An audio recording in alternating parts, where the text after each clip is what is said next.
Hello, everybody. Esqua here, and this is the first exclusive interview I had. And as you see, it says I'm with Khabib. So this weekend, I had an interview with Khabib, not the USC fighter, but Khabib for Guns and Glory Kingdom 171.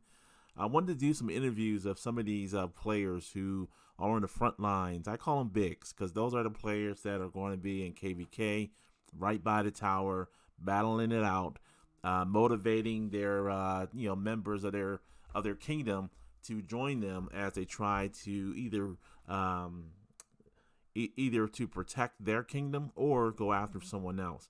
To be a big, yeah, it's about a certain amount of spending, but it's also about being that leader, that motivator. And I know a lot of people want to hear how these bigs think. And the first person that was recommended to me was Khabib, and we had a great interview over the weekend.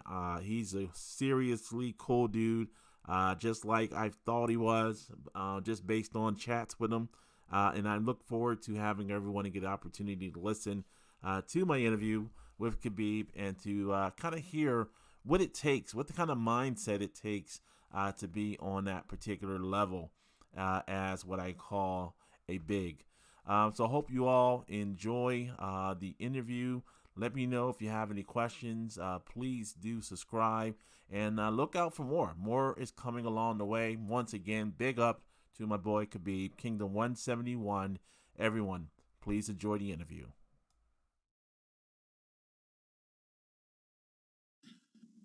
All right, everybody. This is Esqua here. Guns of Glory special. Can't say special enough here. Special. I don't know. I keep saying specials for some reason. Anyway, this is a special time. But it's going to be a first time ever interview with a special guest here. I'm not going to introduce them because somebody like this need to introduce themselves. That's how big they are. So, special guest, can you please introduce yourself? Hi everyone. First of all, thank you for the invite. This is Khabib from K171, Guns of Glory, ZFG, zero fucks given. All right, perfect. Khabib, thank you very much for joining me. When I asked for an interview, instantly, Pete gave me your name as a person that is that type of dude I need to interview. And if Pete gives you some props, I'm definitely going to put you on the scene here. And for everybody, hopefully y'all get to enjoy this. I don't know if we're going to talk any tips or stuff like that. It's just a good conversation. The reason why I wanted to do these interviews is I feel that it's a lot of people don't understand what it means to be like a big. And what I call a big is people out there, KVK, anybody in that bottom rim right by a tower during KVK is a big. That means you up there, you in the fight, and you don't get there by just kind of like free gaming, just to be honest. You don't get there by just spend a lot of money either. There's a lot of people spend a lot of money and don't know how to do it. You get there by understanding the game, playing the game good, working with your teammates, and being like my boy Khabib here. So this we're going to talk about here. Hopefully, all of you can get to understand and learn the mindset of a champion.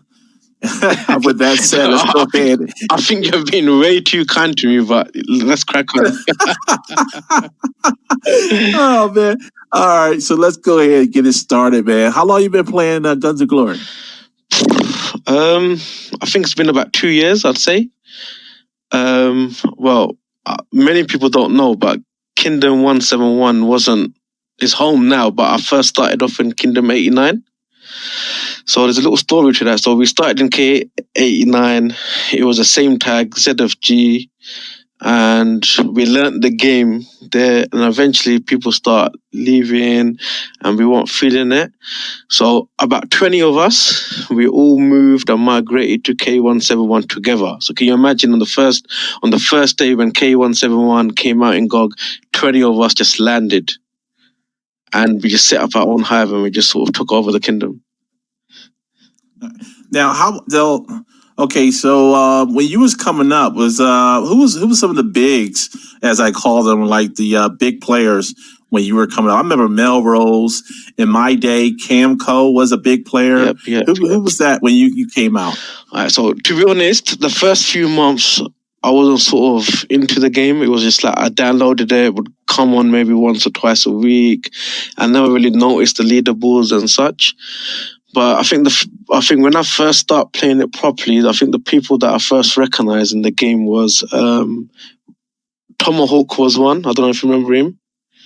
Mm-hmm. We had I think his name was Darth Ravager. I think he was another one. Obviously, we had the German Zui. I hope I pronounced his name correctly. There was a few others, but obviously there was a few Koreans actually. There was Chris Tasai. He was another one. We had another core guy, but obviously he was in Korean font, so I don't know how to say his name, but he was in Kingdom 106. There was Chucky. There were a few guys, to be honest. There were a few.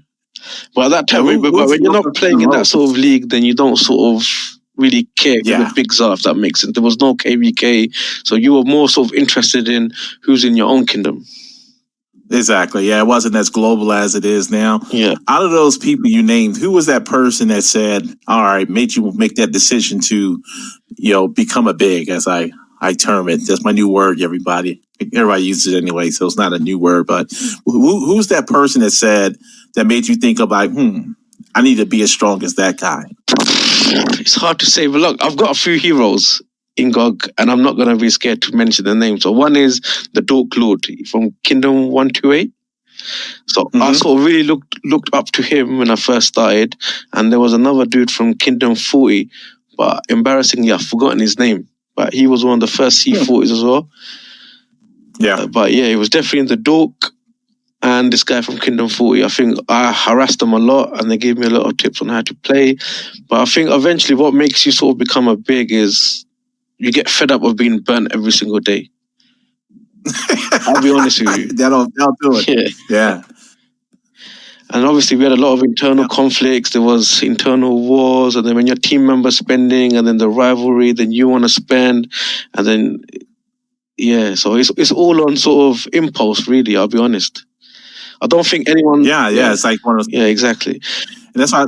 I was thinking, with you and everyone in K171, it's kind of like y'all all together and you're feeding off each other. That's why K71 seems so kind of tight, but also, y'all ready to rumble when it comes down to it. What do you think?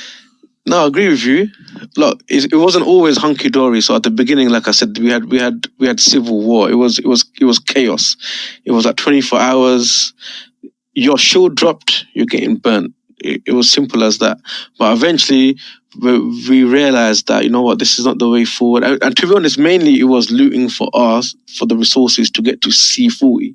So that was one of the main reasons why you would attack someone else. It wasn't really for the kills. It was just to loot the iron, the silver. Because don't forget, now it's much easier. The game give a lot of freebies. Like we never had. Yeah, back then, exactly, nothing was free. There was no crystal mines. There was no. There was no expedition shop. There was nothing. Like everything you either paid, you farmed, or you stole.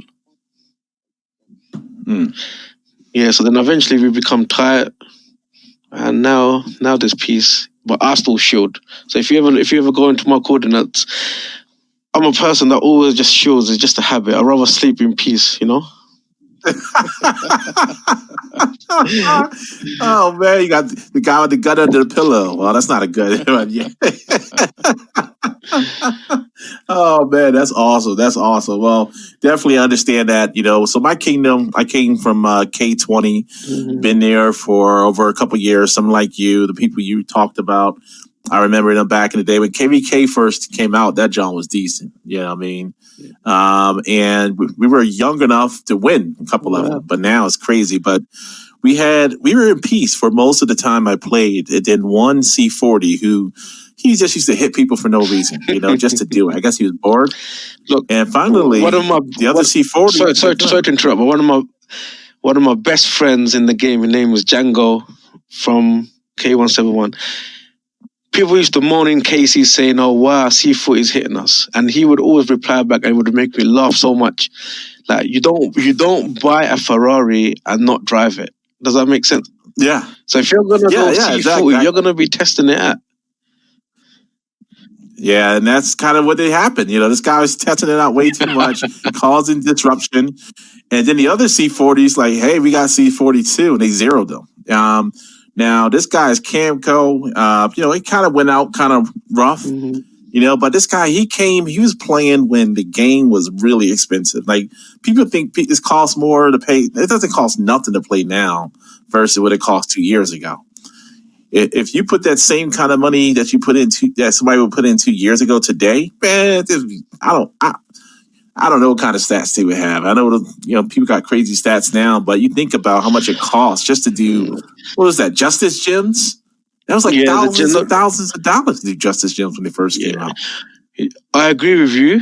I think when we first started, you had to spend on stupid things like speed ups. I remember we used to buy Alliance bundles. They were like $100, and you would only get like 200 speed ups. If I remember correctly, at level 5, you'll get like a level 5 chest. Yeah. But now, half the things you don't really need to worry about. You don't worry about the resources anymore. You don't even really worry about the speed ups. There's so much freebies that your money now, you can concentrate on your stats. Yeah, exactly. Now, I guess my next question for you is, now that you decided to pursue that route of being a big, what does it mean when they do an update, they come out with some new gyms? How do you approach that? Is it like, oh man, another one? Or is it like something like, all right, well, I'm just going to decide, pick and choose where you want to go? Me personally, I'm blessed, but I'm not blessed. I'm not a millionaire. So I'm just a normal guy. I got a normal job. So obviously when an update does come out, you do have that, fuck. Oh, sorry, I swore.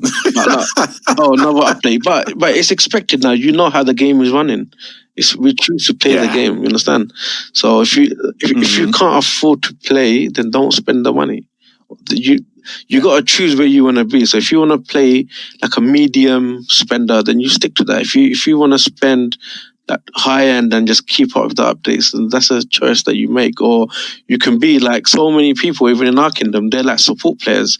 They just grow troops. They're not worried about stats. They will just join the rallies and they will just have fun and do all the other free events. So you got to put yourself in what class you want to play in. It's simple as that.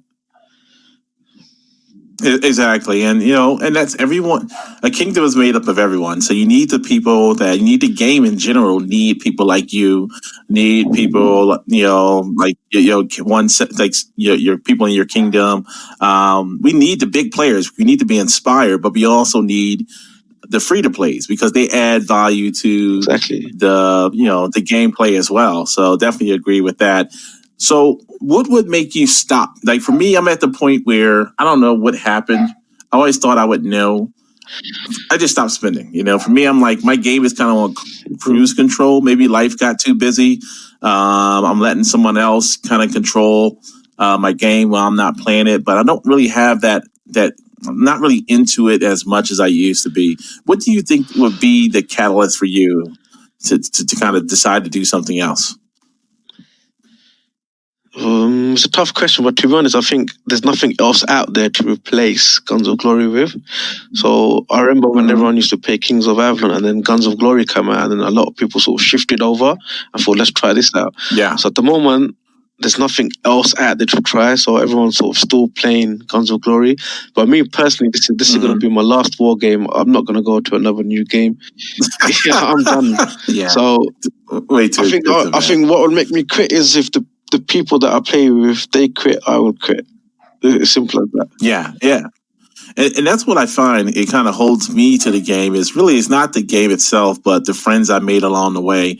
I go in, I check in with everybody, and that's what it's all about for me. That held me for so long. Yeah. It's kind of, you mentioned like that another game pulling you away, like King of Avalon. For me, I think that game that pulled me away, to kind of open my eyes up a little bit and kind of like tore me away from Guns of Glory is Rise of Kingdoms. And I'm kind of feeling now Rise of Kingdoms like, do I really want to put the investment inside of there? Because one thing it is, people want big stats, but it sucks to have big stats, in my opinion, because once you get them, you got to have them. You can't have big stats and say, never mind, I'm just going to be somebody with average stats. There's no way to go back once you're there. Yeah, I agree with that. Once you sort of become the leader of the kingdom, everyone sort of looks up to you, and then you're the guy that has to keep up. That you do have that sort of pressure. So, but at the end of the day, it's your money, so you can decide what to do with it. But I totally understand what you're saying. Like even for me, like it's like the whole gameplay is different. So when you're used to being the mega rally leader or like the main guy or the person in the forest, then to suddenly sort of become the support player, that transition, I think, proves too difficult for most. So most people just quit. But I know some people that have sort of just stopped spending and just play sort of just I won't say normal, but like just play the free events. But then there's always been others that have stepped up to the plate and replaced that person as the new leader. I think that's the issue. I think in most kingdoms, there's only one or two players that are at the top. Once they stop spending or leave, there's no one else that steps up. Mm-hmm. But no, I agree. That's like the game surprised me. I thought a while ago, based on the rate of change. So I guess when I say that, I mean that an update used to come out. They slowed it down a little bit, I noticed, but an update used to come out like every 2 weeks. It used to be something else. And I used to say in my videos, if you're big, you got to get this stuff. There's not something that you can sit back and say, nah. And they were just making stuff. And then 2 weeks later, 3 weeks later, a month later, things will just be cheap again. Like they just like price it up, make it cheap. Price it up, make it cheap. It's crazy the way they did things. And I don't think it's fair to some of the people that are, the biggest advocates. I think the people that put their money down, money where their mouth is, of the game. To kind of make you spend more and then drop the price, like 2-3 weeks later. I agree with you, but I think what FunPlus has done is very smart. So where we used to get sort of the upgrades every sort of 2 or 3 weeks for a period of time, what they've done now is they've introduced other events such as the skin event where people are spending crazy amount of money just to get skin. I think it's called the Pirates Key Chest or whatever it is. So they've thrown in other sort of schemes where they can make money off people, and it doesn't. I was surprised that's successful. Yeah, I was surprised skins were as successful as they are. It's like, listen, why would you buy? There's players out there that I know that don't spend money on stats, but they spend money on skins. I just don't get it. I swear to God. And they're spending big money because they're ending up in the top 3, top 4, top 5 in the kingdom, but they don't spend on stats. They just want the skins. Honestly, it's crazy. Yeah, man. It's funny. We're doing like what is that thing called? The Honor Challenge. The Honor Challenge, and then when you're doing like some battles, you see like a 23 with like this crazy skin. Like, how do you get? You're a 23. What are you doing with that type of skin? So my dog just came in here, but it's like it's interesting. When they first kind of did the survey on that, asking people they want more, I'm like, I don't think so. But people just they like the skins. It's just one of those things. So, but let's see here. Anything I didn't ask that you want to go talk about? So this is your time to take the floor. So definitely appreciate you coming on. Before we go any more questions, anything you want to talk about? I know people want to know about K171. How do you all get along? Are there any egos or stuff like that? What can you tell us about K171? I've pretty much already sort of told you. So when we first started, there was civil war, and obviously it was a flourishing kingdom. But look, we're blessed that we've got sort of maybe 7 or 8 guys that spend a lot of money. So it's just luck, to be honest, that we landed with the guys that we landed with. So there's Tuan, he's Vietnamese, he's a very nice, decent guy. You can trust him. He spends a lot of money. Then you've got Jayo. Obviously, we know him as Marcus. He's sort of just boosted up. Then there was Kraken. He's sort of gone. There's Django. We've got one of the nicest Koreans in our kingdom. I know Koreans have a bad name, but to be honest, I've not had a bad experience with him. He's a very nice guy. He's also boosted. So we've got a good mix in our kingdom, and everyone gets along. Civil War's a thing of the past, and everyone sort of just cooperates just for KVK. And there's people now that don't play the game sort of for 2 weeks, but they would log on just for KVK. Yeah. Oh, that's awesome. Now, I guess it's in terms of new people. So if someone new came to join Kingdom 171, how would they be treated? Would they be like under threat until they reach a certain size? No. So look, I've got prime examples. We've had my good friend Blood from K171. He's joined us recently. He came. He's a C40. He's enjoying life in the slow lane because where he was sort of the champion and number one castle. And he never had much helpers in K51. He's come to K171 and he's sort of just relaxing, taking his time, and he kind of enjoys not being the main guy anymore. So he enjoys being the sort of second and third person. Awesome. Like a tower guy rather than a mega rally leader. So obviously we've had Peeps join us. He's C40, so he can. Let's get him on there. I think we need to ask him about his experience in K171, what he thinks. Because I might be a bit biased, but he's sort of just only been there a few months, so I'm sure he probably saw us through a fresh pair of eyes. Yeah, no, I would like to get people in here. I've been trying to get him to do an interview with me for a while, but maybe he'll come later on. It'd be pretty interesting if we can get like 2 or 3 people together doing like a multi-interview with different people at K171 or any kingdom, anybody, whoever it is, anyone could come and be interviewed. Question for you: when C45 comes out, C75, when C45 come out, are you going to be a C45?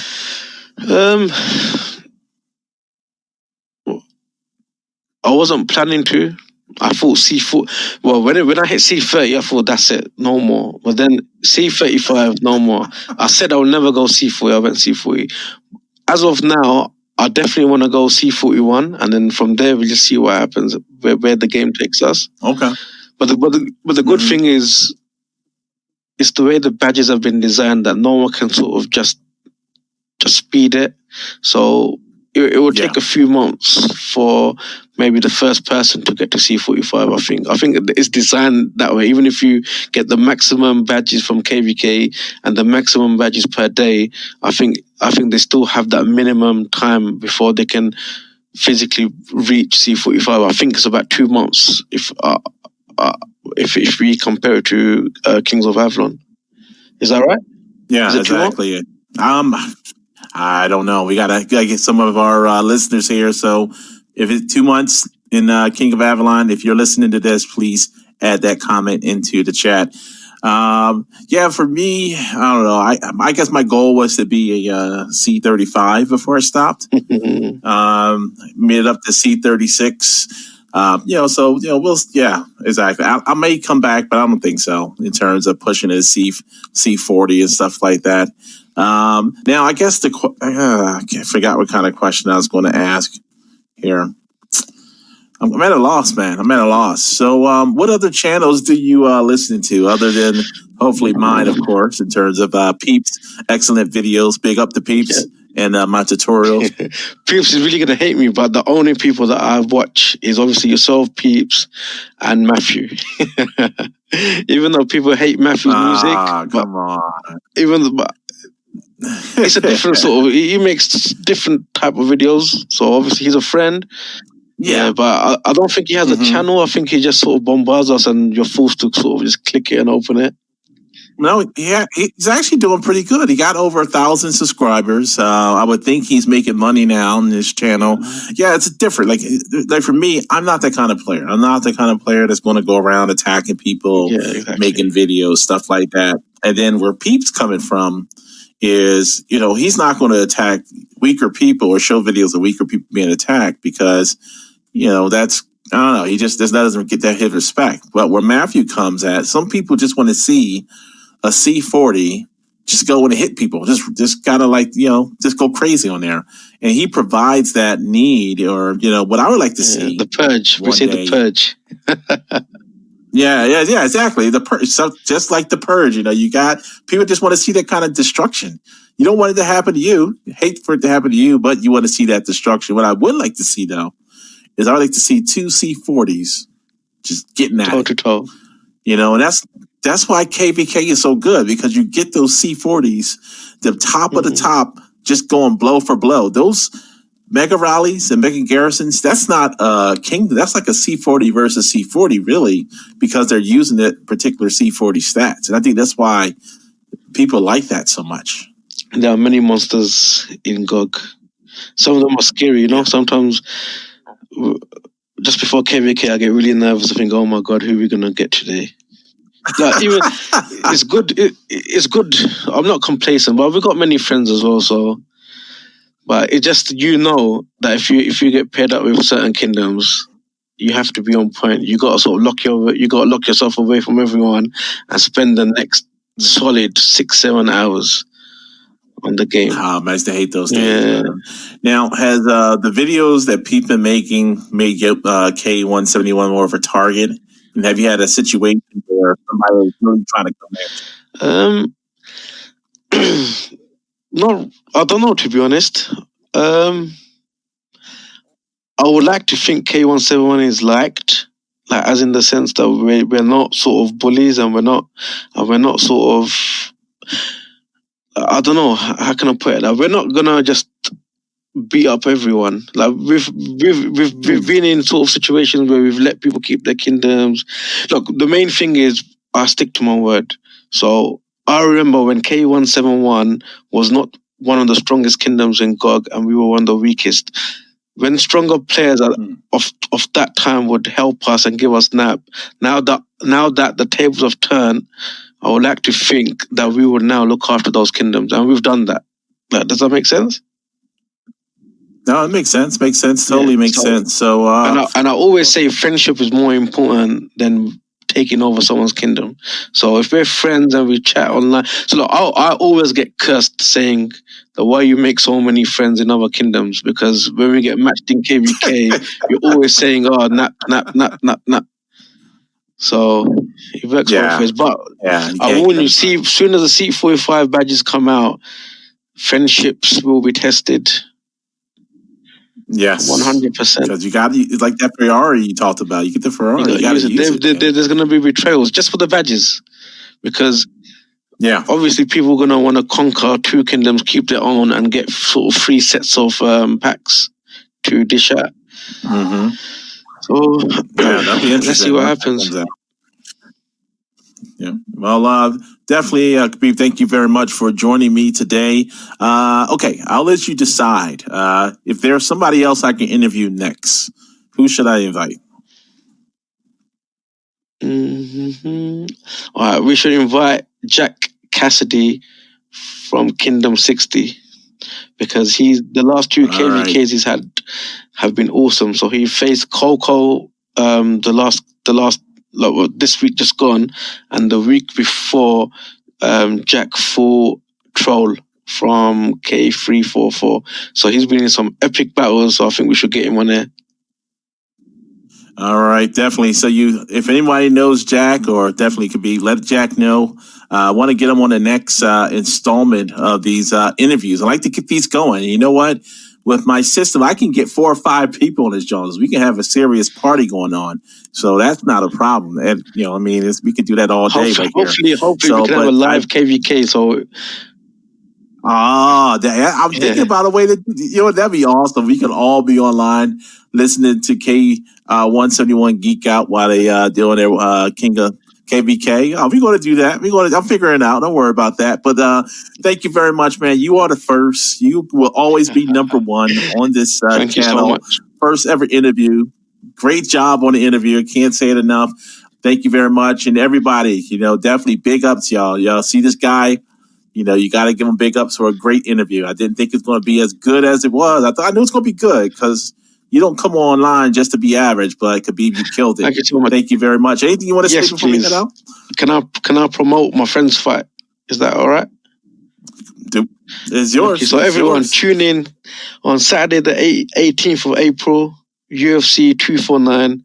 My boy Khabib versus Tony Ferguson. We're going to smash him. Tune in, everybody. All right, everybody. So thank you very much, Khabib.